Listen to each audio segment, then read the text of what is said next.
Udah bisa kita mulai? Oke.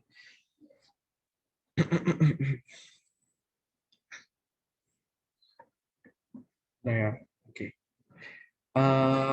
Halo semuanya, baik selamat pagi, assalamualaikum warahmatullahi wabarakatuh.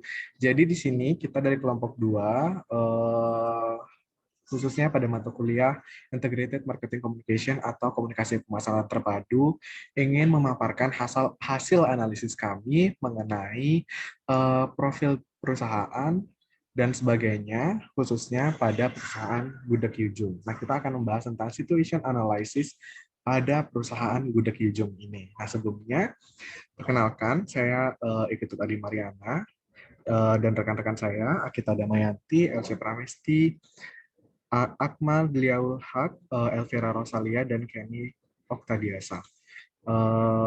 Baik, akan langsung saya mulai saja. Baik, di pembahasan kita hari ini, kita akan membahas tentang profil perusahaan.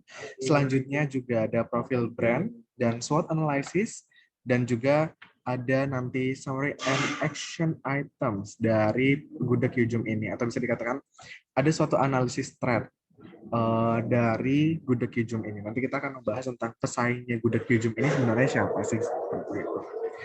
Oke, langsung saja yang pertama, mungkin Saudari Elsie bisa. Ya, untuk yang pertama ada profil perusahaan. Di sini kelompok ini memakai dari perusahaan Gudeg Yujum dengan pendiri Ibu Juwariah. Ibu Juwariah ini disingkat jadi Jum, dan Yu ini yang artinya Bekayu, yang artinya kayak Mbak Yu Juwariah, maaf. Lalu tahun berdiri 1950, dan jenis perusahaan adalah warung makan kuliner tradisional Yogyakarta. Ya, benar sekali. Selanjutnya. Lalu untuk profil brandnya, untuk target pasar semua umur, dan Gudeg Yujum memiliki official website, bisa dilihat di PowerPoint, sudah tertera.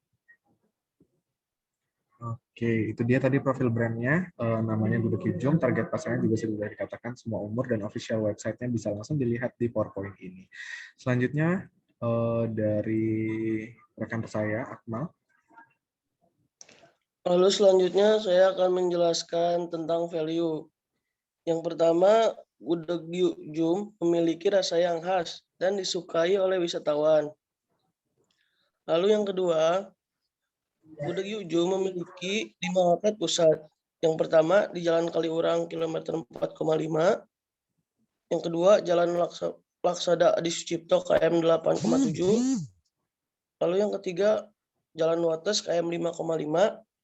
Yang keempat Jalan Wonosari Yogyakarta kilometer 7.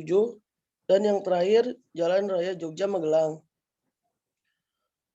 Untuk yang ketiga, Gudeg Yujum menyediakan dine-in dan take away, yaitu bisa makan di tempat dan dibawa pulang.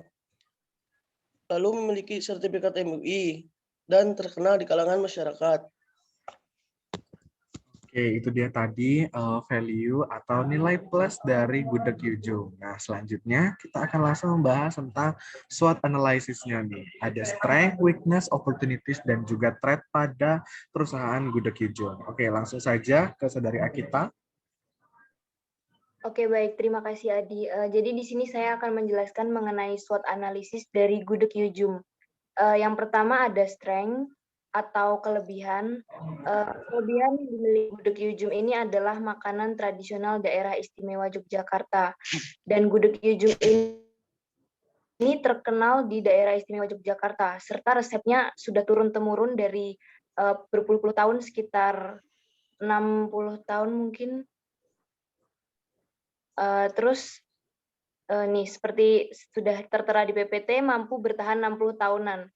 Serta standar kualitas sangat dijaga di Gudeg Yujum ini, mungkin dari kebersihan makanan, bahan, dan tempatnya, bahkan dapur, dan lain sebagainya.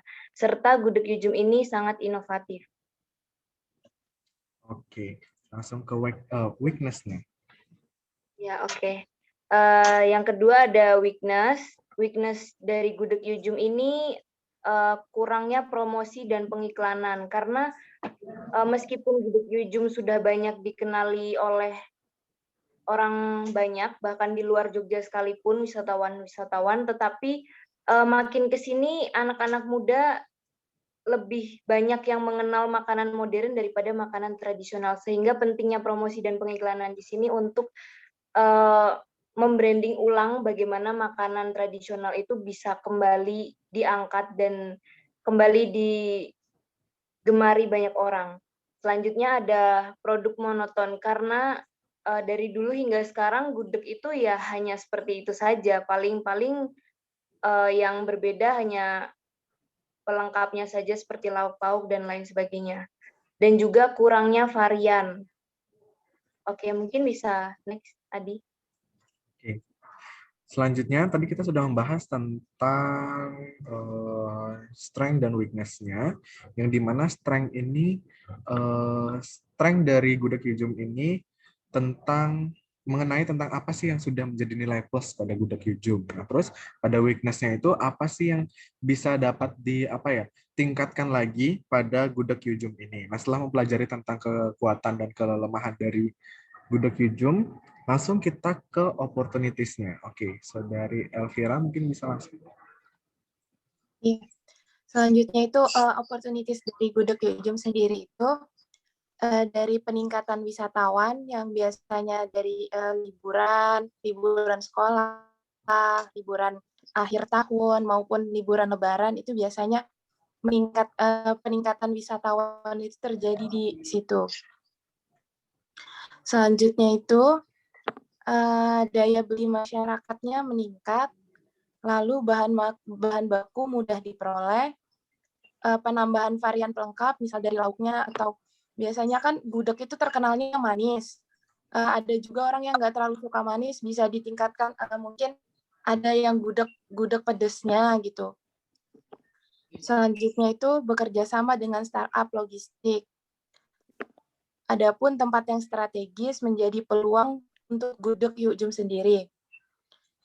Yang terakhir itu pengeluaran varian yang menjadi tren anak muda, yang bisa memikat lagi untuk anak muda itu tetap mau makanan yang tradisional seperti gudeg itu, yang telah ini banyak juga kan udah makanan-makanan yang modern, jadi anak-anak muda itu jarang mau dengan makanan yang tradisional.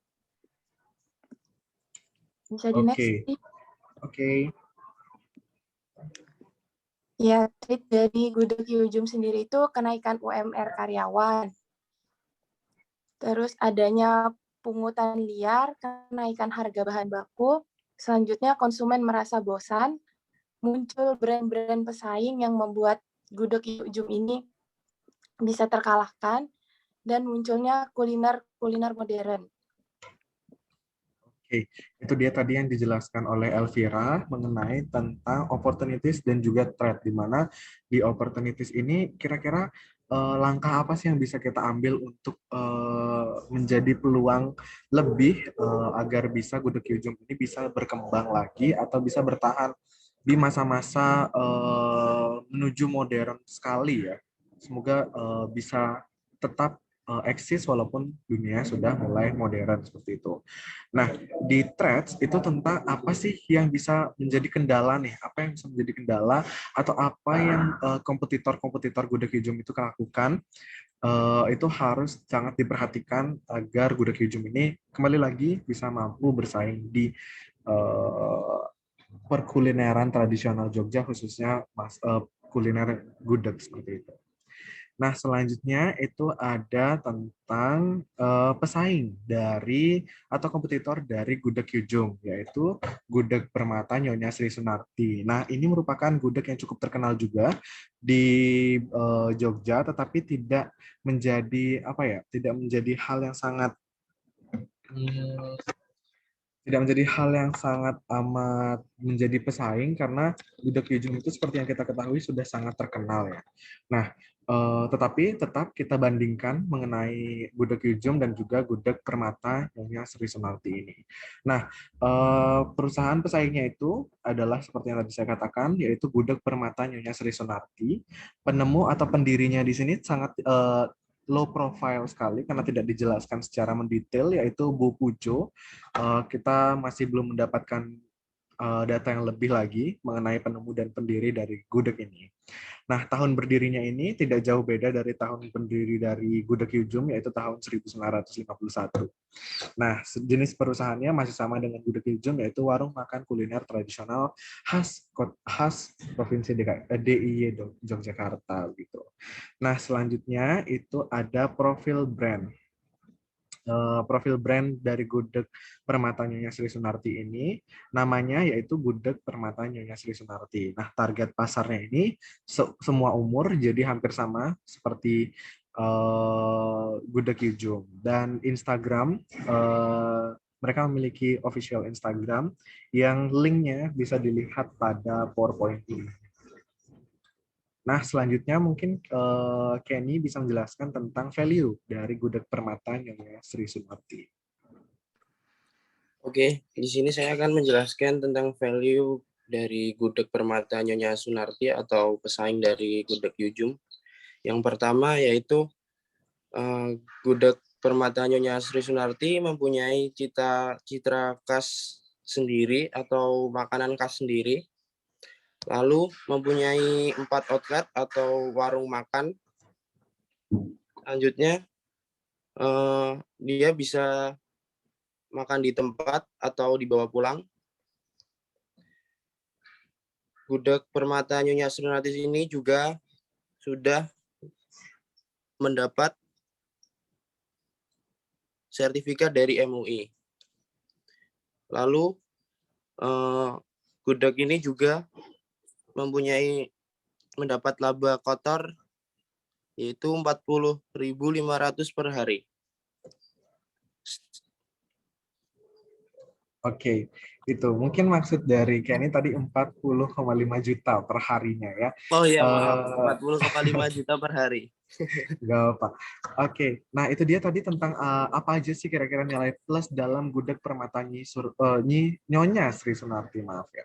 Oke, kemudian kita akan membahas dari tentang analisis trend dari gudeg Yujum. Nah, tadi kan kita sudah membandingkan dua perusahaan, yaitu tentang perusahaan gudeg Yujum dan juga perusahaan gudeg Permata Nyonya Sri Sunarti ini. Nah, kita bisa melihat nih, kita bisa menyimpulkan apa saja kira-kira yang menjadi ancaman bagi gudeg Yujum karena keberadaan gudeg Permata Nyonya Sri Sunarti ini. Nah, mungkin ada satu rekan saya lagi, Rosita Kofifah, bisa menjelaskan tentang analisis trend dari kedua brand ini. Ya, di sini saya akan menjelaskan tentang trend yang ada di sini. Yang pertama adalah banyak rumah makan yang menyajikan gudeg dengan tempat yang lebih nyaman. Yang kedua yaitu konsumen bosan dengan rasa yang biasanya kan ya manis seperti itu. Terus ada kemasan lebih menarik dan masih ada pungutan liar. Terus ada banyak kuliner modern yang dapat menggeser kuliner tradisional yang diciptakan, yang berinovasi terus-menerus. Oke, itu dia tadi tentang analisis trend dari dua brand ini. Ancaman-ancaman untuk gudeg Yujum itu benar kata Rosita. Yang pertama itu adalah banyak rumah makan nih yang menyajikan gudeg, tetapi tempatnya itu lebih nyaman daripada tempat gudeg Yujum itu sendiri. Nah, yang kedua itu konsumen bosan dengan rasa, karena gudeg Sri Sunarti ini itu rasanya cukup beda dengan gudeg Yujum, di mana gudeg Yujum ini lebih manis, tetapi gudeg Sri Sunarti ini lebih asin, tidak terlalu poinkan rasa kemanisan pada gudegnya. Nah, selanjutnya itu kemasan lebih menarik, dan selanjutnya itu pungutan liar menjadi hal yang nilai minus ya menurut kami dari kompetitor-kompetitor lainnya. Dan selanjutnya adalah banyak kuliner modern yang dapat menggeser kuliner tradisional. Nah, ini benar-benar menjadi threat bagi gudeg Yujum karena bisa jadi kuliner tradisional ini menjadi tergeser sekali dengan adanya makanan-makanan modern, di mana sekarang anak muda lebih sering banyak mau untuk memakan makanan modern daripada makanan tradisional seperti itu. Nah, demikian presentasi kita hari ini, pembahasan tentang analisis SWOT situation analysis pada gudeg Yujum, yang dimana ini akan menjadi nilai untuk uji kompetensi kita yang pertama pada mata kuliah Integrated Marketing Communication. Kita sudah membahas tadi tentang profil perusahaan, kita juga sudah tadi membahas tentang profil brand dari kedua perusahaan, gudeg Yujum dan juga gudeg Permata Nyonya Sri Sunarti. Nah, begitu. Nah, didapatkan bahwa kompetitor dari gudeg Yujum ini bisa cukup kompetitif untuk menyaingi gudeg Yujum, walaupun popularitas dari gudeg Yujum itu lebih terkenal daripada gudeg-gudeg lainnya. Tapi jika gudeg Yujum ini tidak mau berkembang untuk kedepannya, pasti akan dapat dipastikan bahwa gudeg Yujum akan tergeser popularitasnya. Seperti itu. Mungkin itu saja pembahasan kita hari ini. Terima kasih atas perhatiannya. Jika ada kurang atau kesalahan, kami mohon maaf. Kami tutup dengan wassalamualaikum warahmatullahi wabarakatuh. Selamat pagi dan selamat melanjutkan aktivitasnya kembali.